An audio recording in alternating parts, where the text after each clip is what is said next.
హిందూ అనే పదము అరబ్బులు లేకపోతే ముస్లిమ్స్ వాళ్ళకు సింధు అని పలకడం రాక హిందూ అనేసి అన్నారు. నిజంగా అది సనాతన ధర్మం అనేసి ఇప్పుడు చాలామందికి తెలుస్తుంది. బట్ హిందూ అన్న పదం ఒక ముస్లింల దగ్గర నుంచి వచ్చింది అనేసి కొంతమంది అంటుంటారు. యాక్చువల్లీ మన శాస్త్రాలు అంటే శ్రీమద్ భాగవతంలో మనకు అజనాభ ఖండము అంటారండి. సో ప్రాపర్లీ ఫస్ట్ పృథ్వీ ఎలాగా ఉండేదంటే అన్ని ఖండాలు అంటే కాంటినెంట్స్, ఆల్ ద కాంటినెంట్స్ ఒకటిగా ఉండేవి.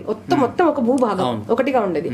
అప్పుడు ప్రియవ్రత్ అన్న రాజు 5th క్యాంటలో వస్తుంది స్టోరీ. ఆయన రథాలతో దాన్ని ఖండంగా చేసేసారు అంటారన్నమాట. So it got different shapes అనేది వస్తుంది అప్పుడు. సో మొత్తం అజనాభ ఖండం అనేది జరిగేది.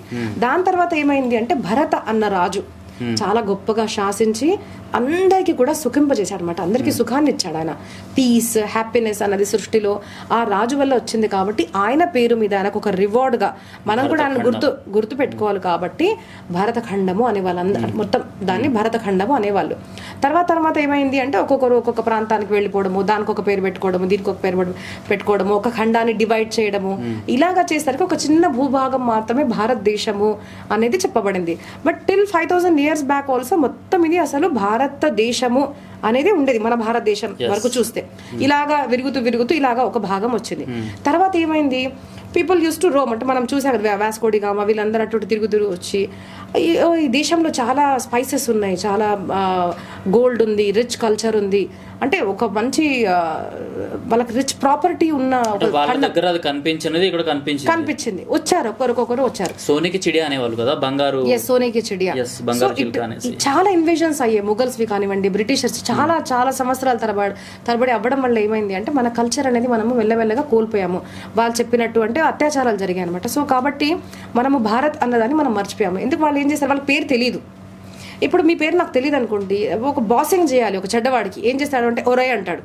మీరు ఒరే అని పేరు పడుతుంది అనమాట. మీ పేరు ఒరేనా కాదు, అబ్యూజర్ మిమ్మల్ని అలా పిలిచాడు కాబట్టి అది పేరు పడిపోయింది.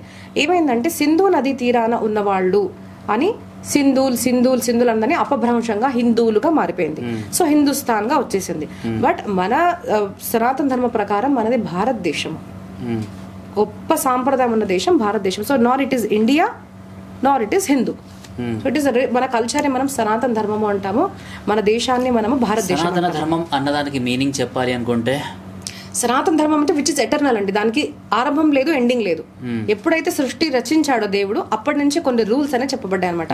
మనిషి మంచిగా ఎలా ఉండాలి, ధర్మము అధర్మము రెండు దేంట్లో చెప్పబడ్డాయో, ఏ ధర్మాన్ని మీరు పాటిస్తే చిరంతన కాలంగా అంటే మన సనాతన ధర్మంలో బతుకున్నప్పుడు సంతోషంగా ఉంది, చనిపోయిన తర్వాత కూడా మీరు సంతోషంగా ఎలా ఉండాలి, విచ్ ఇస్ ఎటర్నల్ అన్న ధర్మాన్ని చెప్పింది ఏదైతే ఉందో ఆ లా బుక్ ని మనము సనాతన ధర్మము అంటారు. అంటే వైదిక సనాతన ధర్మము, that is Sanatan which is eternal.